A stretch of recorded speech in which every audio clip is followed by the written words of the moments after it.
Hello there, everybody, and welcome today to another tier list. Today I'm going to go over the Paper Mario series. Um, this is fresh off. I'm literally recording this the same night as the Paper Mario Origami King finale, so that may factor into this a little bit. But yeah, here we go. All right, first and foremost, we're going to. I'm going to be a little more organized than I was when I did my first tier with the Pokemon games. First off, every game is here this time, unlike with the Pokemon one. And second, what I'm going to do is first we're going to separate them by tier. After we separate them by tier, then I will rank them after that. And to be perfectly honest, I don't think we have any Paper Mario games that fit the bottom tier here. Unlike some other people that have played the game, I actually enjoyed Sticker Star a little bit, so I'm going to say there's three tiers. All right. Paper Mario. Obviously, without the first Paper Mario, I wouldn't be a fan of the series. I played it as a kid, but I have not revisited it since I was a kid. So a lot of what I have to go on with that game are rose-tinted memories. Because it's mostly memories, and while I have great memories of the game, I don't know how much of that is nostalgia versus the game being great. So I think the most fair thing I can do there is to put it in the A tier. Because I have fond memories that would make it an S tier, but I don't, like, that doesn't mean that the game was actually that great. Does that make sense? So I think I'm going to leave it in A tier for the time being. And we'll maybe move it accordingly as if we have to. But I think that's a good that's a happy medium, because it could be in all actuality, if I tried to go back and play it, it might be a B, or it could be that it really was an S. And since we aren't sure, A is the perfect middle ground. Before I continue, of course, if you like what you see here today, don't forget to like, comment, subscribe, ring the bell, all that YouTube nonsense. And that brings us to Paper Mario: The Thousand Year Door. I am not as crazy with this game as some people are. Like, some people praise it really for no reason. But I do think, in my opinion, that it is the best Paper Mario game. And there was a point in time where it was my favorite game ever, even ahead of Pokemon games. And we all know I'm a big Pokemon nut job. So that's saying something, that it was ahead of Pokemon games at the time. That changed as more Pokemon games came out later on down the line. But there was a point where Paper Mario was the Thousand Year Door was my favorite game. I think I've played through that game 3 or 4 times from beginning to end. I know I did it at least 3 times because I was trying to get all the Yoshis, and I never could get the 4th color. So that was at minimum 3 times. I think I may have played it once or twice after that as well. So lot of run time with that game and myself. So yeah. Super Paper Mario.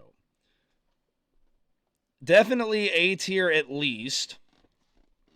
Again, a lot of people hated on the game because of the change to running around in the fights and such instead of the turn-based combat, but I still liked it. I like regular Mario games, so having a mesh between the two wasn't too bad.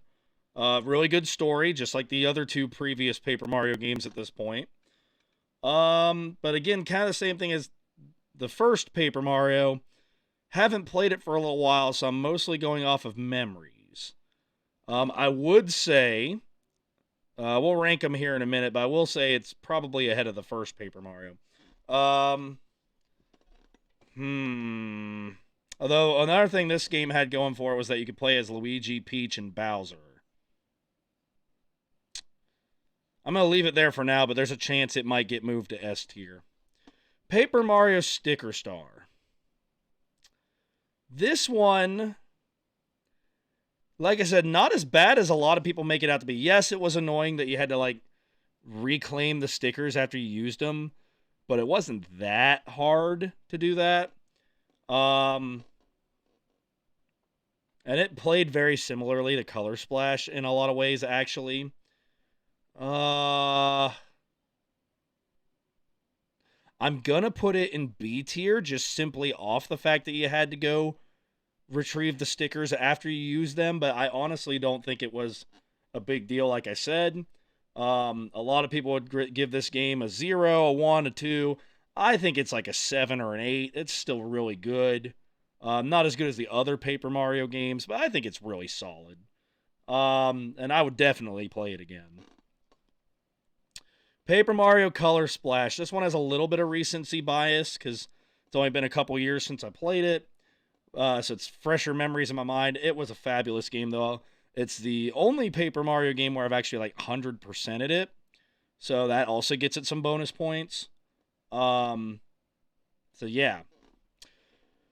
The hardest one to rank. Actually, you know what? I'm gonna give Sticker Star benefit of the doubt. I'm gonna put it in A tier. Which I guess, well, we'll see. Paper Mario: The Origami King. This is the hardest, one of the hardest games I've ever had to judge on. I know this is only my second tier list, but just in general, this is probably one of the hardest games ever to judge for me. Because the first 95% of the game is marvelous. Like, if we were just grading the first 95% of the game, I would easily put this in S tier, and it would rival Color Splash for that number 2 spot. But it has arguably the worst final boss sequence, in my opinion, of all the Paper Mario games, and that's counting the paint Bowser and the sticker Bowser fights at the end of those games. There were some good ideas in the final boss fight, but I feel like there were bad development decisions made. For example, in the first stage of the fight, you get to the Ice Vellumental, and it's a 2-part sequence to try and get past it. The first part is turning on the Fire Vellumental. Well, you don't have to do it all in one turn. You can spend a turn hitting the on button, survive a hit, and then on the second turn, go hit the Fire Vellumental button and attack. However, the second part of that sequence, where you have to use the Thousand-Fold Arms attack, you get one singular turn to hit the on button and the Thousand-Fold Arms without interruption. You do not get 2 turns like the previous sequence. So if you do not get a pattern that works for you, you're going to be there a while, as I was in my boss fight. Okay, well, let's just say that I was unlucky and didn't get a lot of didn't get a good pattern. Let's overlook that and move on to the second part. Second part has a hilarious sumo wrestling vibe to it, but you don't have any time to enjoy it because while you're dodging obstacles, you can get hurt, and you cannot pause the game to heal. The only way to heal is to defeat the boomerangs or shurikens, I don't remember which one it is, but whichever projectile is thrown at you. If you can defeat those and they happen to drop a heart, which they are not guaranteed to drop a heart. So, yeah, no healing in a boss fight. Final boss fight. Okay? Let's say that you overlook that. You have great reflexes and get through it. The third part, as a parent, is the part that drives me the most insane about the fight. There's a very short timer on trying to finish that last puzzle.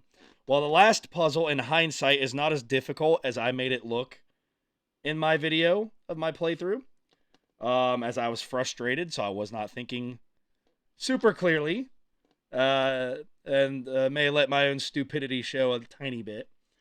I look back at that and go, could a 7-year-old figure this out?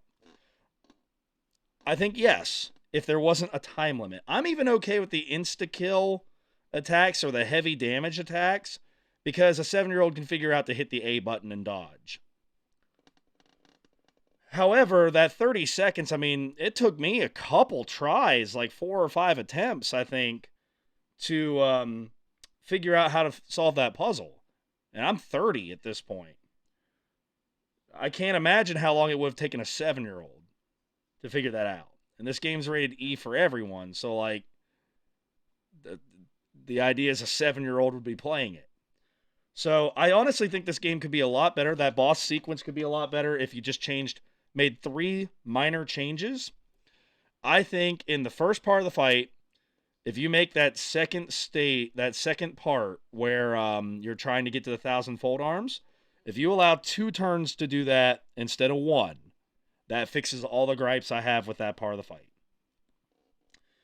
For the sumo wrestling part, the ability to pause and use an item to heal is the only gripe I have in that part of the fight. Or at the very least, make every single boomerang thrown drop a heart so that the little kids playing the game have a chance to get their health back. I keep looking at the microphone for some reason because I don't see myself on screen at the moment, so I keep wanting to look there because that's something I know is there. But that would solve that part.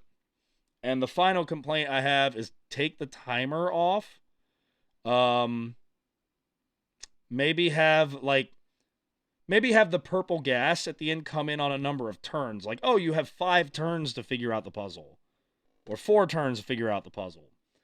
Do it that way instead of putting it on an actual timer so that a 7-year-old would have time to think about it and put the puzzle together. So it's tough to judge because, again, the first 95% of the game is wonderful. And I will say, I don't think the boss fight alone, like, to be fair, is the boss fight being horrible at the end enough to drag the game all the way down to B tier? I'm not sure. That doesn't seem fair to me. Now, if there was another fight in the game that was terrible, like there were 2 or 3 terrible fights, I could see that. But all the fights with the, I forget what they were called, but the real life items like the stapler and the scissors and stuff, all of those were tough but fair.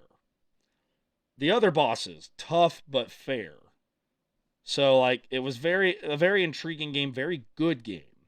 I know this one's getting the most analysis, but that's mostly because I'm the most unsure of what to do with it. If I was going just off of the boss fight, it would absolutely be here. Maybe even C tier if it was just the boss fight. And if I was not counting the boss fight, it would be here. So I think much like the first Paper Mario, what we're going to do is we're going to settle for a happy medium of putting it in the A tier. And now we get to everyone's favorite part, the most crucial part of the video. Where do I rank these guys?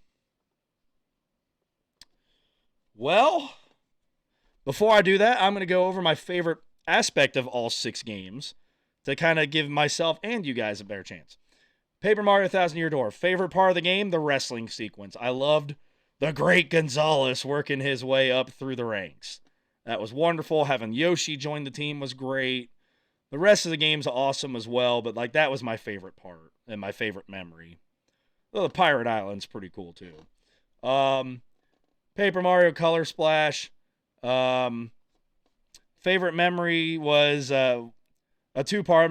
It was just fun painting all the things that needed to be repainted, first off. But I'd say my favorite moment was the steak battle. I loved fighting against an actual steak. That was hilarious. It was fun. It did take me a little bit to figure out that fight, like the order that they wanted me to do everything in, but it wasn't frustrating in the way that I had to figure it out. So that was great. The original Paper Mario, my favorite thing to do there was unlocking sushi and finally being able to ride around in the water. Like I said, I was a kid, so the memory's not spectacular, but that was my favorite thing there. I also liked the early boss fight against the Goomba King and the red and blue Goomba. That was funny. Actually, I take that back. The Koopas that were making fun of the Ninja Turtles was also great with the like Mecha Bowser they were in. So that would actually probably be my favorite. Super Paper Mario, we have Luigi being brainwashed to be a bad guy. We have the ability to play as Bowser, doing the 100 fight trial, mostly as Bowser. That was wonderful. Paper Mario Sticker Star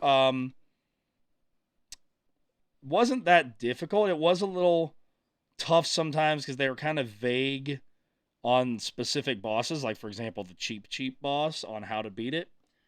But once you could get by those things and figure it out, it wasn't that bad. And Paper Mario: The Origami King. I love the amount of Japanese culture that showed in that game. That game, to this point, I think of all these Mario games, while they all obviously have Japanese culture in it, because I mean it's made in Japan. The cherry blossoms, the balloon lamps at the end of the game, the sumo wrestling, the ninja um, location, Shinobi Studios, like so many Japanese references and culture, and I love that. Like again, if we were talking about the culture of the games, that would be number one. All right, I'm gonna rank these. I know you're ahead of that. You two are fine. Now it gets tough because I'm going nostalgia versus actual memory. Is the nostalgia of Paper Mario, the first one, enough to put it over Sticker Star?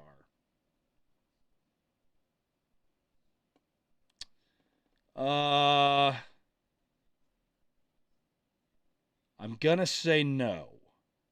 So now it comes down to, is Paper Mario: The Origami King my least favorite, or is Paper Mario Sticker Star my least favorite?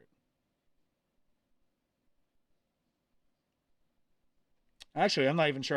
I might still put Sticker Star over the original. Not that the original is bad. I just haven't played it in so long. The memories aren't as fresh. Um,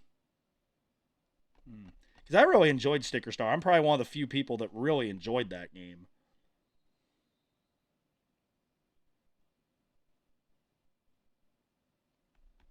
This is tough.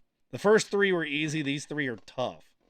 I'm trying not to let the boss fight cloud my judgment too much. All right, so let's go through. First Paper Mario classic. Peach is kidnapped. We need help saving her. We have Twink and the stars that are helping us out there, as well as all of our buddies. Sticker Star. I don't remember the name of the crown, but we've got our sidekick helping us out, much like Olivia and Origami King. To be fair to Sticker Star, it does do the sticker thing very well, just like Origami King does the origami concept really well. Paper Mario is essentially just an RPG that with paper aspects, like the paper art style.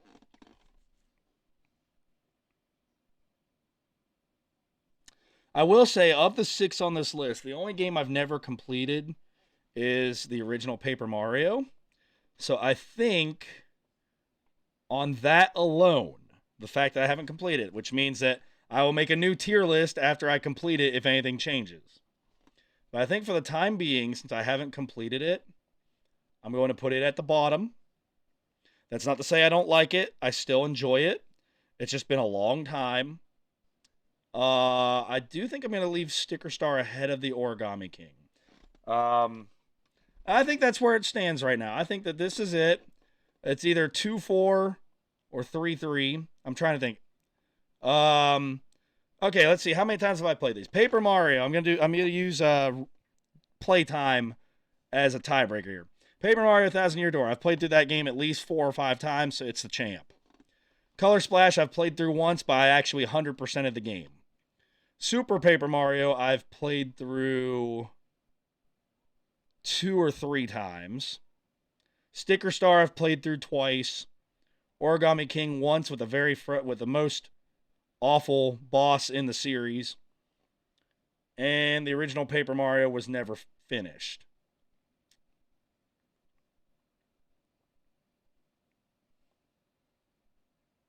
I think I'm going to rank them like that. We're going to have 3 S tier, 3 A tier. I think that's fair. Like I said, it may change once I, first off, have time to cool down from the boss fight at the end of Origami King, and also after playing the original Paper Mario again at some point. But I think for right now, as of this point in time, this is where the Paper Mario ranking should be for me. With Paper Mario: Thousand Year Door in first, Paper Mario Color Splash second, Super Paper Mario third, Paper Mario Sticker Star fourth, Paper Mario: The Origami King fifth, and the original Paper Mario being kind of a question mark there at the end. All right. Thank you all so much for watching. I appreciate it. I know this is a shorter video, a shorter tier list today, but I just felt compelled since I've just finished that last game to kind of figure out where it sat amongst the others for me in my heart. I still love all 6 of these games. I want to make that very clear. I would play all of these again. In fact, I've actually been pondering playing really all of the other 5 games on this channel.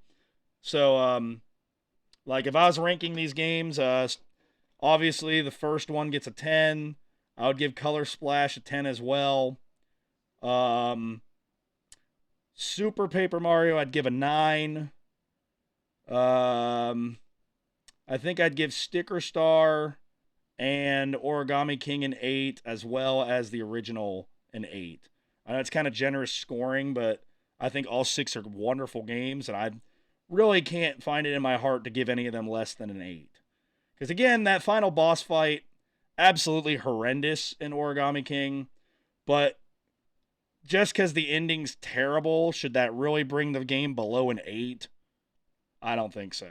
So I'm going to say the A tiers are all an 8. The S tier is 9 and 10. So that's where it stands. If you like what you saw here today, or you even just want to have a spirited discussion with me, don't forget to like, comment, subscribe, ring the bell, all that YouTube nonsense. And I'll be back with another video at some point here in the future. All right. Thanks again. Bye-bye.